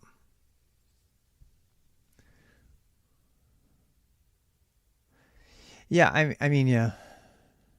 Yep. It's 12. It's 1:30 here. Wow, it's pretty early, Jen.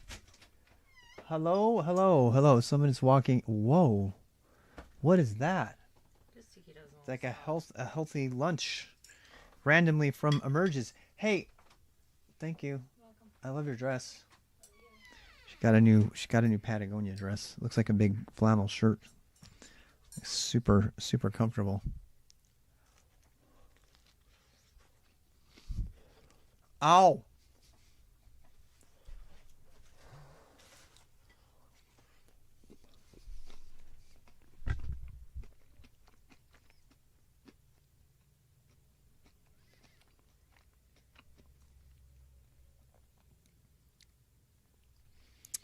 Cannot use string type in. Let's fill pegn-go and filled. Oh, I can't use a pegn-go because I already have that. Duh. I'm just gonna use n. I can change the names later, like you guys said. Let me get it actually working, then we'll get the rest done.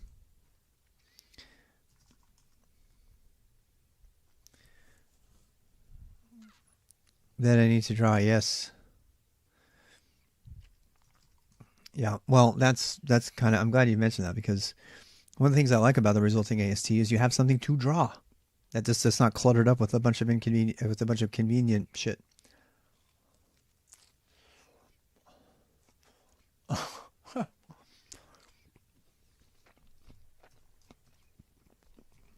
I'm going to start using it. It'll be everything. It's just a Go library right now. It's a reference library. Bible, the spec's pretty much done. Oh, hey, Greg. We already talked through it. I guess the other people are gone. I need to talk to Quinn about this. We need to talk to Quinn about the potential of putting putting comments in here as descriptions that get picked up.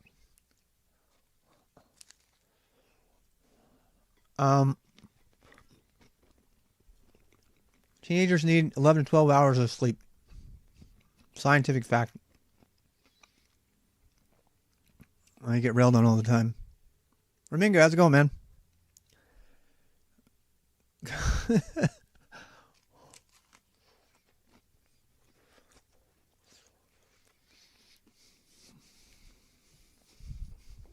All right. Undefined pagan. I just fixed that. Why are you mad at me still? Stop yelling at me. Stop yelling at me. What are you yelling at? What's for lunch? Sorry, Dusty. Taquitos. Here, I'll put the mic away.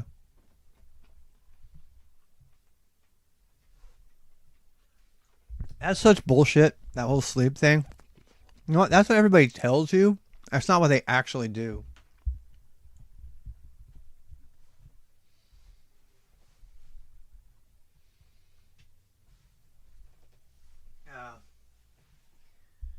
Use 2 hours of guilt to help pick up the PRs.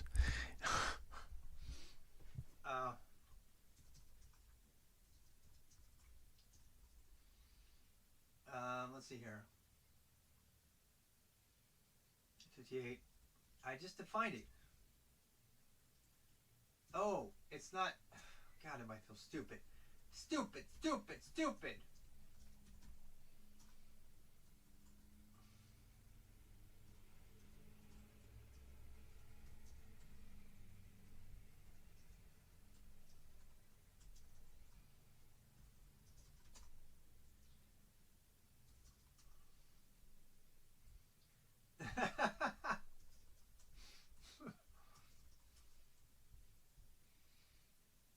All right, let's see here.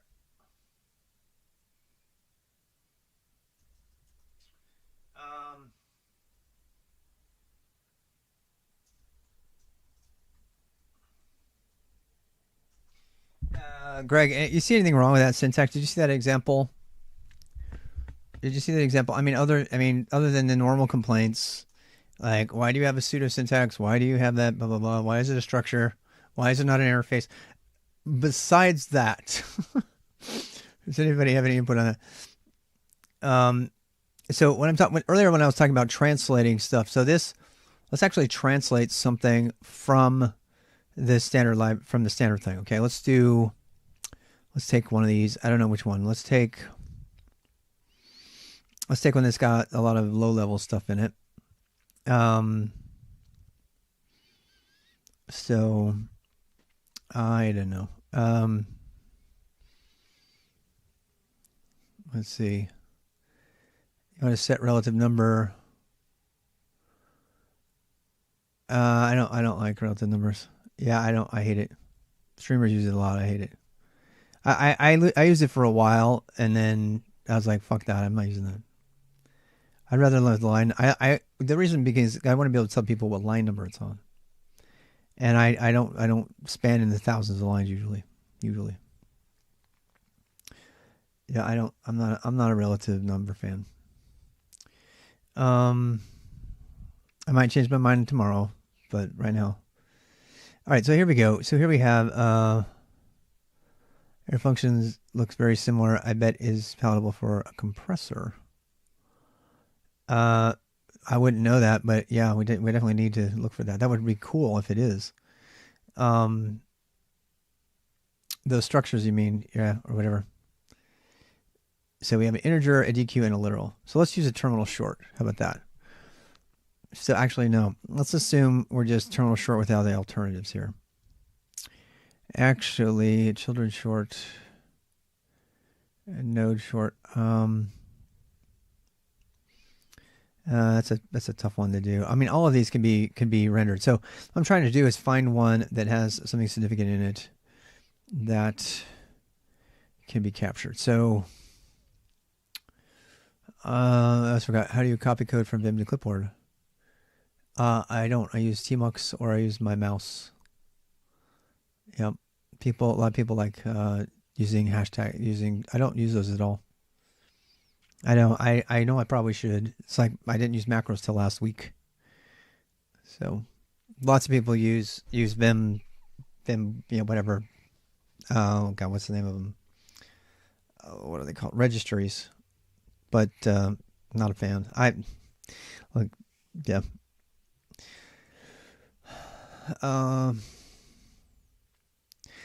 Yeah, I use it. I mean, I see people say it's slow, but I oftentimes will write a section to a file and then re-import the file because I can do that in VI and Vim. I know it seems like it takes a long time, but it's not that long. I can't think of any good examples here. These are all really, really big, which is why I want to make a generator for this. I don't even want to write it out, but the premise is the same. So some of this stuff I don't want to show up as a node. So if I do this here, I could do a plus here and get rid of that. And so yeah, so then I have this is ultimately what would be generated. So this is what I want to be written automatically. And so what we need is we need a function that converts. It parses the peg and converts it into this, the actual values of this, and returns that. It returns a bunch of structs, and basically it's a tokenizer. Honestly, that's what this is. It's kind of tokenizing. It's not really, but because it's got stuff that contains everything, but it is kind of tokenizing it, and then that gets returned, and then the AST can be processed. I don't know what our YouTube friend has to say about that. Nope, he's not there anymore.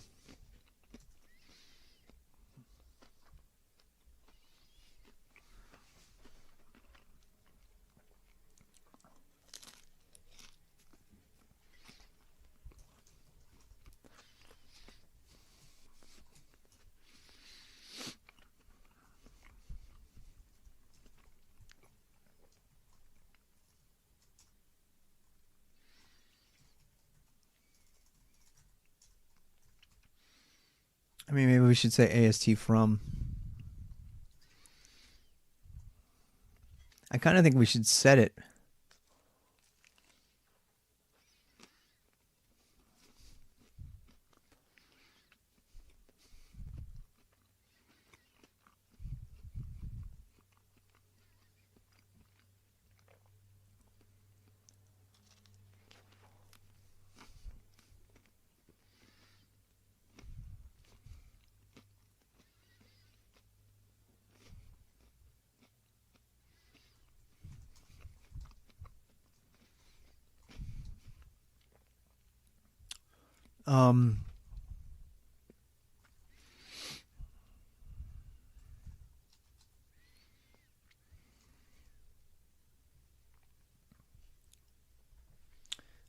I don't know what to call the thing.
Yep. Frager's a great screamer. Good dude. Yeah, watch him. Don't watch me. I'm boring and flighty and ranty. I'm a bad influence.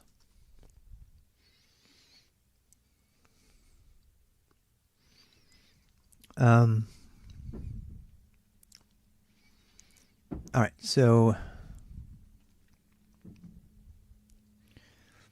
for Gabe, I wish I knew what to call this thing. Thing.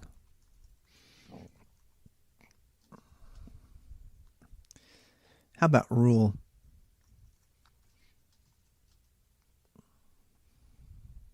Yeah, we'll call it a rule. We'll call it a rule. That's what I'll call it.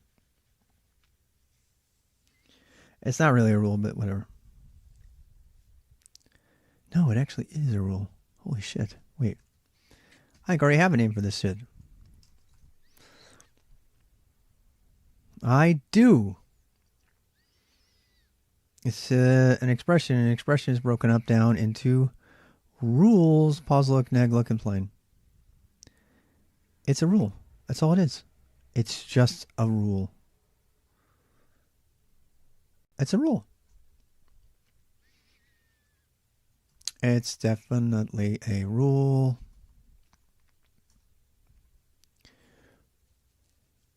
Huh. Definitely a rule. Yep, you have to install that. Read the comments at the beginning, it'll tell you.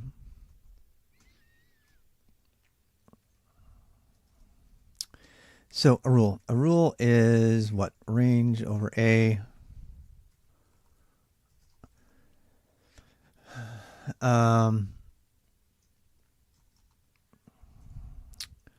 Yeah. And then what? And then we're going to do the rule. So if the rule is, so we have a basic node. It's a rule. So then we do this. We say, I mean, I could do a switch here, but I guess, yeah, what the fuck, I'll just do a switch. Switch v equals rule dot type you betcha. You betcha. Yes, it is. Thank you, Greg. Case we have an is in, and these I'll change later, but every other case we're just going to pass it off as is.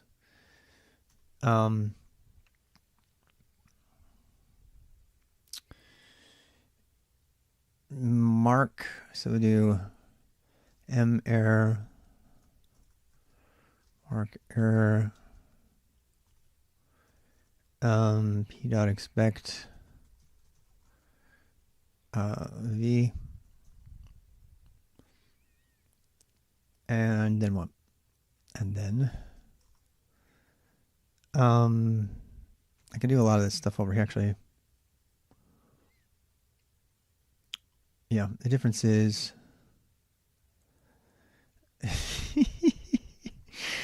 watch everybody freak out. Oh no, they're like ducking really fast, getting ready for the fight. I don't know. Why are you using NeoVim? You tell me. Burden's on you. Vim comes on the system by default. Sick of justifying using what comes with the system by default. All right. Why do you use it? Because it comes on the system, right? Yep. All right. So if it's a node, then we have to unhook the node. Actually, if it's a node, then we're going to actually add. Oh my God, this cannot be this easy. Please tell me this cannot be this easy. It actually can, people. in fact, there can be some redundancy I'm going to have to factor out later. So same exact thing.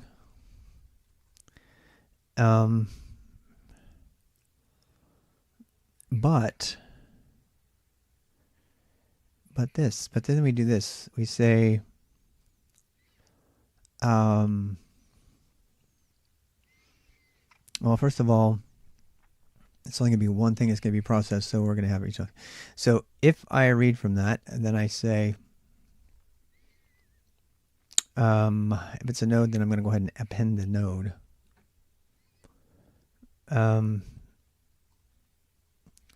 So what do? We do p.parse mark. So if error,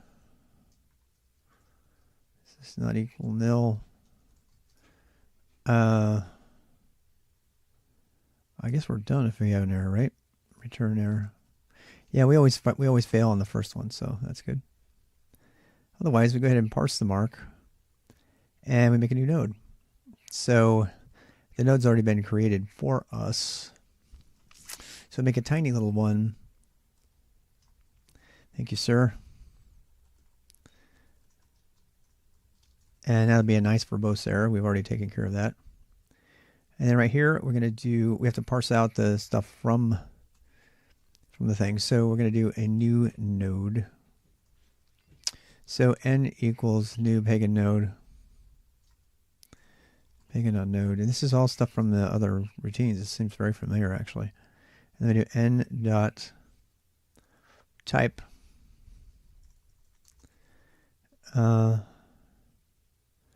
Accessibility turn on equals the v.type. In fact, you know, shit.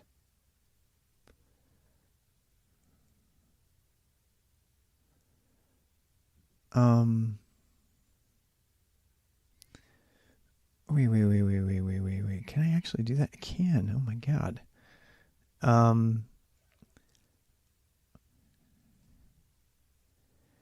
v.new.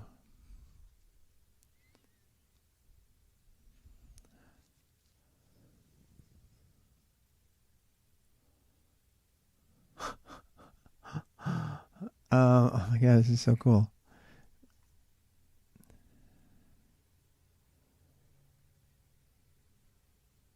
No, I just do. Now I'll just do.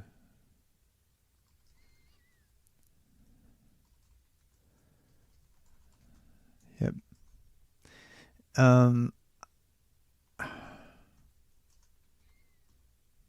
Let's make sure the parse doesn't have an error return. Where are you? Where the fuck are you?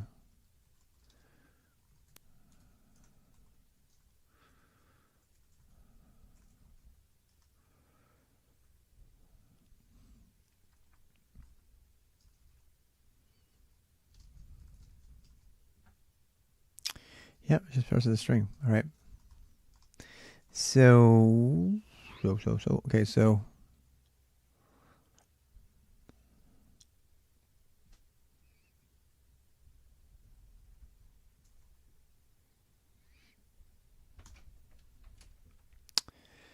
Yes. Hello. Seems to think it's time for another walk. Another walk already? Already? Okay, the dog demands we walk, but this is inopportune time, and I had a shower and put my jammies on. This is why I don't stream anymore. P.append child new. I mean, I know that's hairy, and we can't debug that very well, but that's what we're doing. P is a parser. Yep. And, yep. Oh, wait. Thank you, sir. I mean, you can probably figure this out, right? So node.append child. So this is the thing that gets returned. And it's just going to iterate through some more. I could probably do a continue here just to be safe. But down here, though, we don't append child. Down here, we do, let's see, adopt from. So if it's insignificant, if it's not a node, actually, if it's not a node, we don't do fucking anything. So we just skip it. It's just a matter to make sure that it passes. And if it fails, then we bail. So I think we're actually done with that. Return, no. It can probably be refactored a little bit, this whole thing. But that's it. That's the idea. And I need a .new here. I mean, I don't really need to do that. I can just do this. I could do n equals new pegn node. I mean, it's more explicit. Might as well. Dot type equals v dot type, and then we just append. So yeah, let's do this. It's more explicit.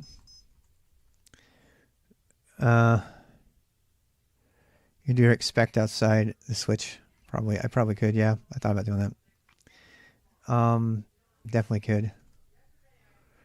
So, yeah,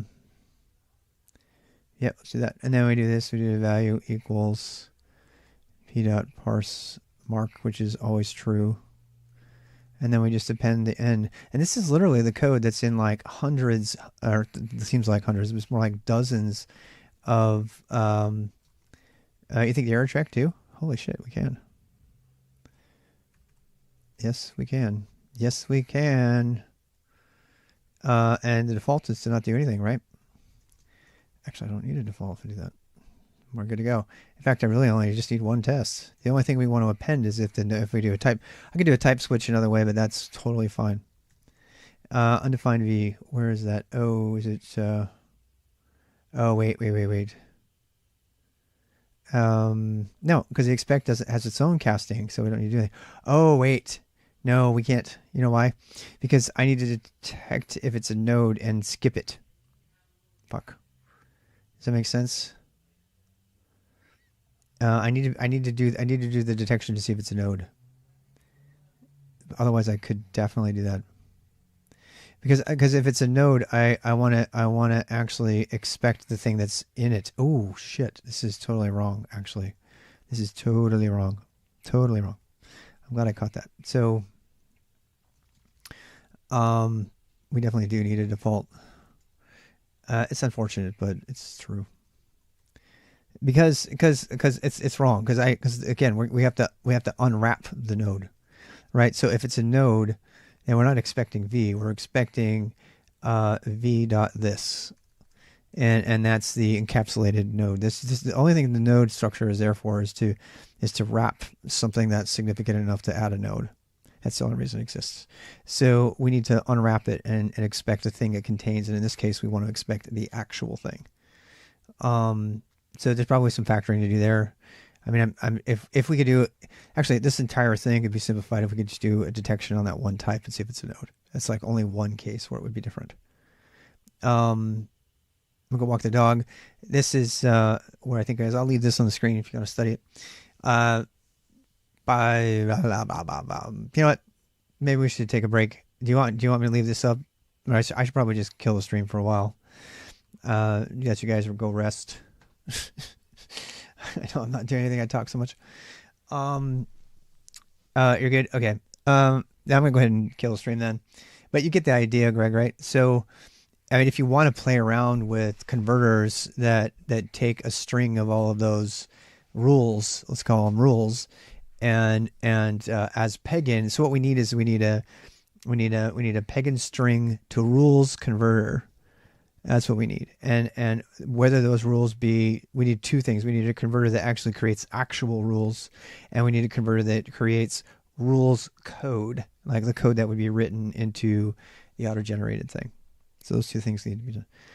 All right, I'm going to take a break.